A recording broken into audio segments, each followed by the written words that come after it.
Topic is building families and communities, and we're talking to Reverend Reuben Dockery and Mr. Isaac White.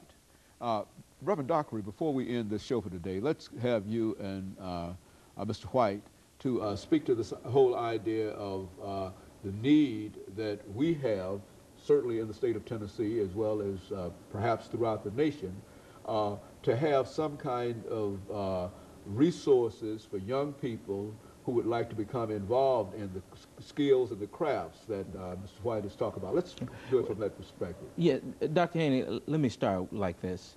Right now, Metro is in a situation where they're trying to figure out how to deal with discipline issues in the public schools. Education is the process, historically, in America that was developed to empower young people to become productive citizens in the American nation and the culture and the society. And for many of the young people and their families that we're talking about, rather than being empowered, they're being disenfranchised because of the lack of quality education, lack of understanding how to provide that education for them. Discipline has become the thing that is said to be the problem. But discipline represents model and example. And within that family structure, if there's not a model and example, a value for learning, a value for taking advantage of opportunities, then you set yourself up for failure. One of the things that we're talking about in creating a whole model for families is now, specifically with relation to education, is allowing parents to understand their role. See, your primary school is at home first, before you even go out to a public setting, or even to a church. And if you can show parents how to create a school or learning environment at home first, then that could reinforce what they learn in the public school setting. And so one of the things that we're talking about doing is building an institutional training setting where parents can learn their rights and responsibilities, learn how to provide positive behavioral support for their children and encourage that in the school, learn how to deal with health-related issues. For many children go to school with improper hygiene, and they become the source of ridicule. And this leads to the behavioral problem. Many of them go to school without a proper breakfast and nourishment, and that leads to them not being interested and involved, engaged in learning. So there's a whole gamut of things. It doesn't just happen in a vacuum. There are a number of things. So one of the things we're talking about is providing a learning structure and keeping it where education is a 24-hour process. You reinforce what you get in the public school setting by having parents create an environment that is very similar to what they have in that fabricated environment in the public school setting. But most importantly, when those children at the 18 hours a day in their primary environment, that's reinforced. So that 6 hours that they're getting in the public school setting becomes meaningful then. So what we're talking about is allowing, in addition to the skills, in identifying the learning styles. You know, we find that there's evidence that suggests that African American, in particular males, have a tendency to be very skillful. Not just African American males, but all males. They have a natural agility. But certainly we find those that are locked up, when you get them there, they show some of the best talent. After they're locked up. After they're locked up. It's too late then. You know, but so that's the focus, and one of the things that Mr. White and I have been talking about is how we can use skill training as a platform by which we can launch into a number of meaningful opportunities.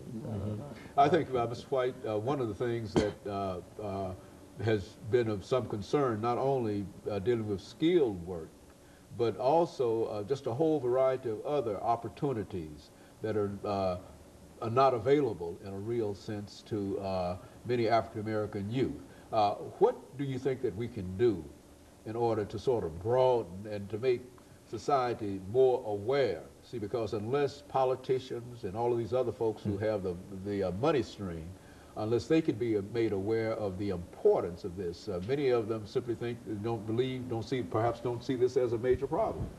Well, would you believe this? That a child in a daycare, 2.5 years old, right, was told by the instructor that he would have to leave school They put him out. 2.5 years. 2.5 years old now. He's already got, he's been put out of discipline problem daycare. at 2. He's got a discipline problem already, you know.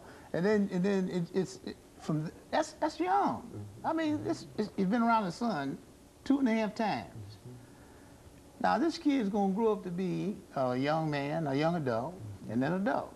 But the way he's going, I would say, just predicting that he was going to probably end up in a correctional institution. Now, how can we stem this? Okay, you're going to have to, like you say, educate it's something wrong with the family structure that's causing this kid to have a disciplinary problem, right?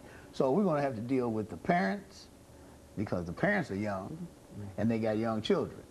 The average grandmother nowadays, I believe, is 38 years old. 38, 39. Yeah, that's a grandmother. And now, and she still What you said a long time ago, children raising children. Right, children raising children.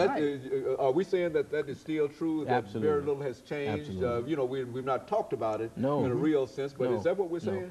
Essentially, that's what we're saying, that they're becoming younger and younger. And you can't expect to get water out of a turnip. Right, and there's a difference in the ages here.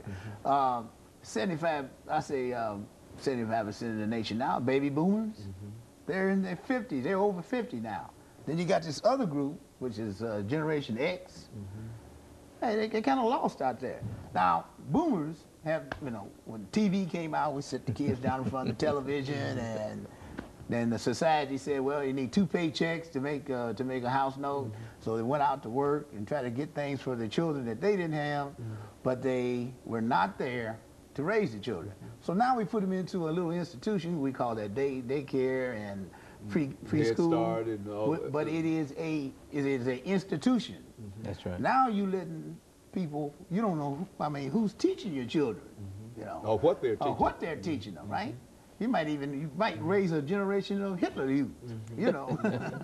So you got the hip hop generation out there, and it seems like the visual, they're a visual generation. See, they believe what they see.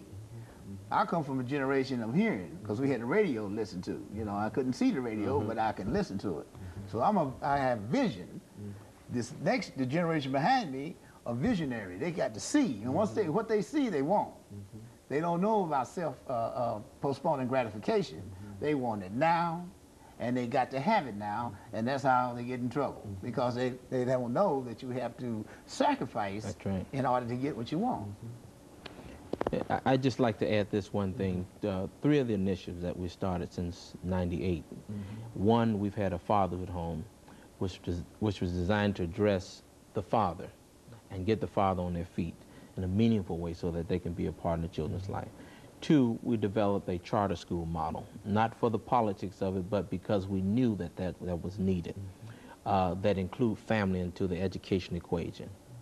Then thirdly, the model for the BFC Institute, Building Families and Community Institute, is an institutional setting where families come and learn how to address their issues and to play a role in the education of their children. So those are 3 critical areas that we are looking to develop even further, those programs.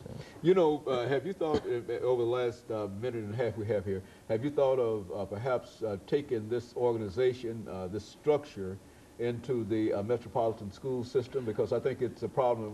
Last time we listened, they had a lot of problems with discipline and acceptance. We'd love to do that. Right. It's a matter of their openness. Right. It's a matter of the school system openness. You know, that's where, you know, unfortunately politics come into play. But in the meantime, children's lives are at stake. And so you don't think that that there's an attitude of being open? I know that there are some who are. Sure. Well, we have a history in the last 2 years applying for a charter school where there's been a lack of openness, and that's not to say that there's not room to work and to change some of those attitudes. Dr. Haney, check this out. In the prison system, they have started letting little animals in where the prisoners can train them how to sit up and all this. Why can't you have the parents who are incarcerated deal with their own children? Bring their children up there and have them talk to them. At least tell them not to follow in the same path, you know. But society's kind of messed up. As a matter of fact, that would probably be the main instruction that parents would give if they had an opportunity to talk to their children, et cetera, and et cetera. But yet and still, that's something that we're not able to do at this particular time. Is that what we're saying? Absolutely. There's something that is needed. A dog's life is better than a human's life. Okay, let me thank the two of you, Reverend Dockery and Ms. White, for coming by and giving us that information about building families and communities. I'm sure that we only scratched the very, very top of this subject, but for the most part, we certainly appreciate you coming by. And let me encourage our audience to tune in again next week for another informative edition of Comments. Thank you and good morning.